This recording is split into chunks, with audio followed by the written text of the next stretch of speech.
En manchette aujourd'hui, inauguration du centre d'affaires de la Chambre de commerce de Lévis, 200 participants au rendez-vous d'automne du mentorat d'affaires et la commission scolaire de la Côte-du-Sud en bonne santé financière. Mesdames et messieurs, bonjour. Voici vos actualités Informe Affaires de ce jeudi 27 novembre 2008.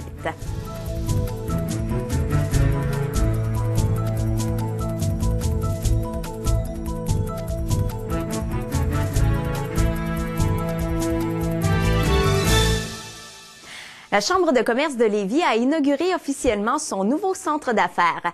Inspiré d'un concept européen, l'organisme dispose de 18 bureaux à frais partagés qu'il peut louer à des travailleurs autonomes, des entreprises en démarrage ou à d'autres qui souhaitent avoir un pied-à-terre.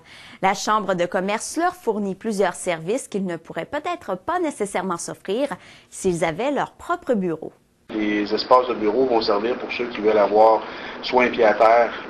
Ça peut servir aux micro-entreprises, travailleurs autonomes, les gens qui disent, bon, mais justement, je suis pas assez gros pour me payer un gros bureau, mais je veux avoir de quoi de professionnel quand les clients arrivent et tout ça. Donc, on a un service d'accueil, une salle de conférence, quelque chose qui fait vraiment quand même assez haut de gamme pour les travailleurs autonomes.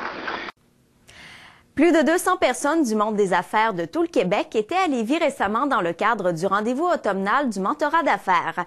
Ce congrès organisé par la Fondation de l'entrepreneurship réunissait des mentors, des chefs mentors et des coordonnateurs de services de mentorat d'affaires.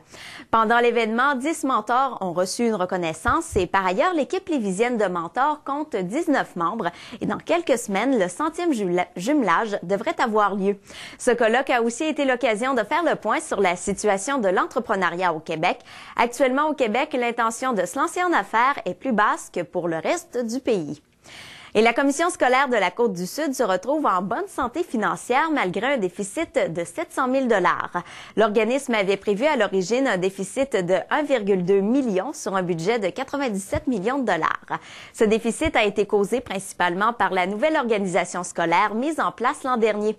Par ailleurs, les revenus proviennent principalement de subventions du ministère de l'Éducation et une autre partie provient des taxes scolaires. L'organisme a aussi cumulé un surplus de 4,4 millions de $, dont 3 millions qui seront consacrés à la réalisation de projets spécifiques. Voilà, c'est ce qui complète vos actualités de ce 27 novembre 2008. Bonne journée et à demain.